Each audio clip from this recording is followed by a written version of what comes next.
So I did my exploration on virtual reality. It's something I knew a little bit about, but I wanted to find out how you can use it more in the classroom. So what is it? It's technology that creates a simulated environment. So students get to go on kind of a virtual field trip. Your devices usually use an iPad or a smartphone inside of the goggles, so the Google Cardboard or the Oculus. But you can also just download it on iPads sometimes, and then you can just navigate with your finger on the iPad if you're not able to get the goggles. Here's a little video about virtual reality in the classroom. Google is teaming up with hundreds of schools to take students around the world right inside their classrooms. CBS 2's Vanita Nair visited New York City Lab Middle School to see how it works. Google's new program is taking kids on field trips where no bus has ever gone. This sixth grade science class plunged deep into Australia's Coral Sea, getting 360-degree views of the Great Barrier Reef. Okay, write down your observations at this point. Their teacher, Allison Davis, guided the tour from her tablet, stopping periodically to discuss what they were seeing. What tells us that the coral is thriving? Dia? Well, they're really colorful. They're not like in the video we watched for homework, they're not like bleached or anything. Those 360-degree views are created. So that was an example of Google Expedition. So Google Expedition gives points of interest in different scenes for each place, and then they also provide questions. There's also Google Street View, so you can look around cities.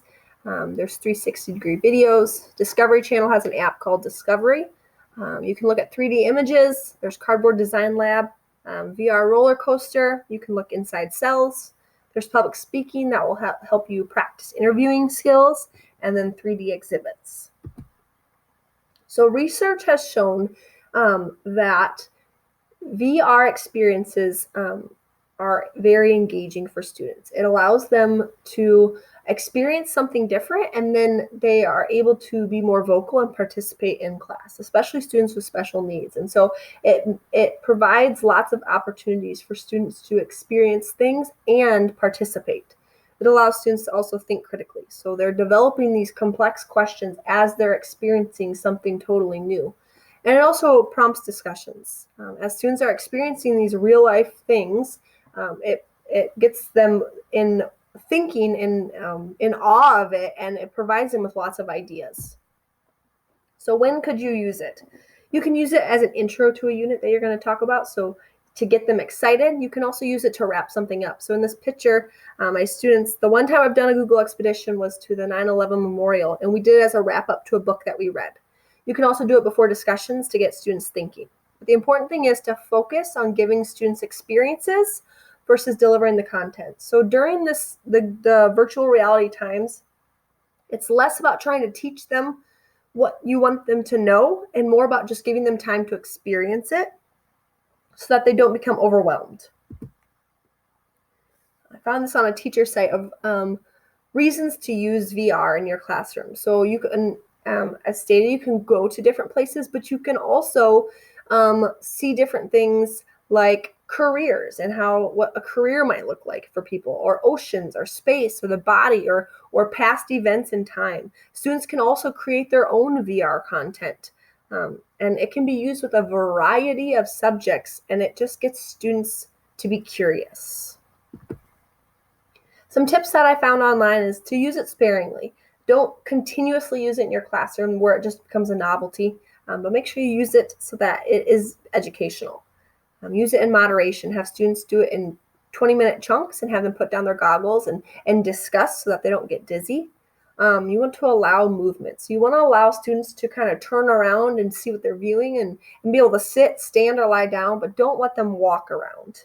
And then also teach students how to troubleshoot. So they have to be able to know how to fix their goggles and how to get back onto the Wi-Fi and things like that, but also have additional devices in case they can't get it. So there are hundreds of Google Expeditions, which is the most popular VR in classrooms. And it provides points of interest and suggested questions.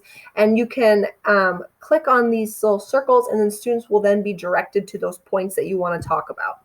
These are just some of the places. Again, there's hundreds of them, but these are some of the places that you can visit to tie in with a variety of subjects that you're learning about. Besides going places, you can also just visit different things that you're learning about. So if you're learning about clouds, you can learn more about clouds. You can learn about systems of the body, or you can go through a car factory or learn more about earthquakes. My class read the book Towers Falling, and in it, a little girl, Deja, visits the 9/11 Memorial Museum. And I wanted this book to come alive for my students. And so I took them to the 9/11 Memorial, and it's important to give them a couple seconds just to look around. So this is a video of my students just putting on their goggles for the first time and just looking around.